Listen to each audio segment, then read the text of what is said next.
A young German girl is trying to fight off her addiction to LSD and acid and other hard drugs in Christiane F, which was a classic movie coming from the early 80s. I recall watching this when video first came out, and it made kind of a small impression on me, but today I went back to review it because things are different back in the 80s when it came to movies about drugs or getting off of drugs.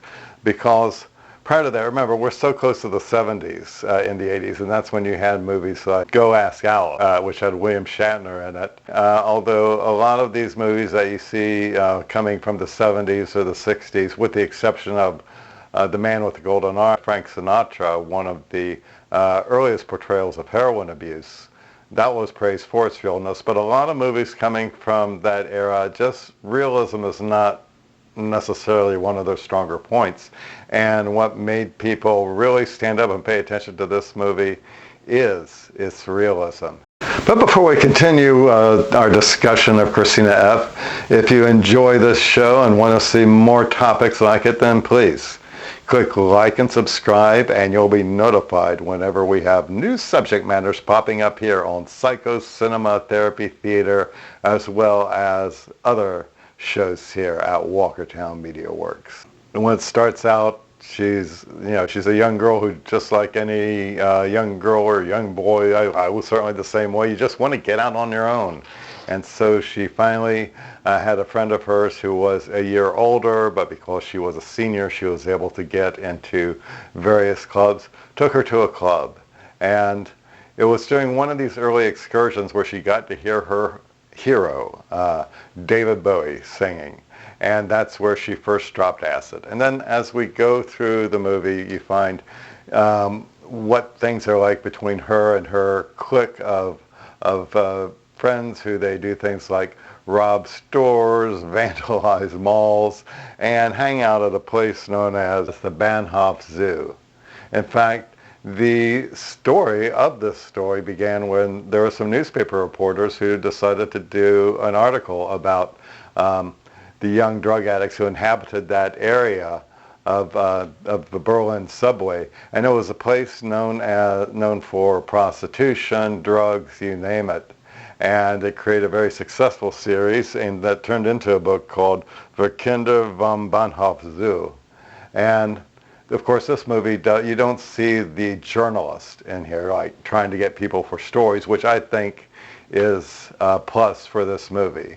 So you really got the feeling you're a fly on the wall watching people in really uncomfortable situations. At one point, she realizes that she needs to get off the drugs, and so she and her boyfriend try to get off the drugs together. And they're successful to a point, but then when they're invited to have one more, they're going, well, I don't know if I can take it. Well, I think I can take it. Yeah, I think I can take it too. It's just this one time. So you find out that these two addicts probably aren't the best people to try to help them out of a recovery situation, which, of course, if you read about recovery and learn about things like the history of the 12-step method, not necessarily the 12-step method, but the history of it, they realize that there are certain intrinsic roadblocks to sobriety, and the movie does get into that. But one thing that the Christiane F, the actual woman that this movie is based on, even though she did go to the premiere and she got to meet her hero, one thing that she didn't like is she didn't like the fact that this movie didn't portray the abusiveness that she felt at home. In the movie, you just saw her mother trying to be hardworking, and then this daughter wanting to run out and spend time with her friends and take drugs, and it doesn't do her very well. But in real life, she was actually being abused by her father. And if that had been added, it would have been a different movie as far as I'm concerned, because you would have seen that she had a reason for wanting to be out of the house. And of course, being out of the house and being with her druggy friends wasn't exactly the best place for her. But then again, being with an abusive parent situation isn't exactly a good thing either. And it's really a bad thing that this movie kind of jumped over that. But I would certainly recommend it. After all, the motto of this show, Psycho Cinema Therapy Theaters, there are no bad movies. And One thing that kind of struck me about this movie is the presence of David Bowie, even though he's only in there for one time, but his song Heroes premiered in this movie, and it's played at two different times, both to the full dramatic benefit.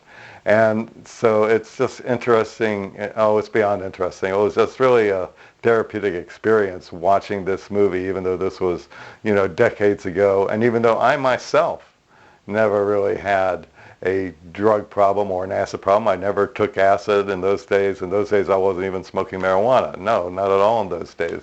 But I knew people who were, and watching this video, which you can find streaming on many different channels, I found a very,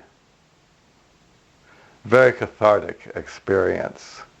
So I would definitely recommend that you watch Christiane F., which, by the way, is directed by Uli Edel, who, after this movie, went on to make a number of other interesting movies like Last Exit to Brooklyn and Rasputin, Dark Servant of Destiny, which had Alan Rickman as Rasputin. Now, there's a movie I might talk about in a future episode, but this was one of his earliest attempts at filmmaking, and it is a shining premiere, a shining debut for this filmmaker.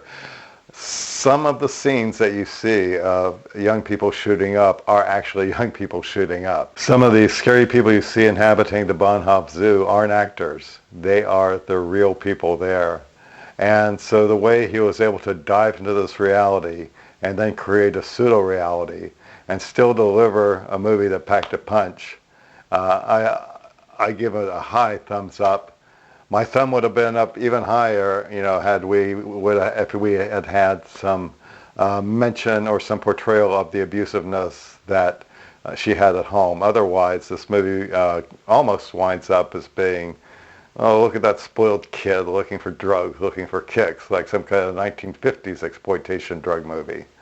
And so, but I'm willing to overlook that because this movie has so many good things going for it. Like, for instance, the debut of David Bowie's song, Heroes. Oh, we can be heroes just for one day. Thank you for watching Psycho Cinema Therapy Theater. And if you like what you see, by all means, subscribe, click like, and we will see you next time.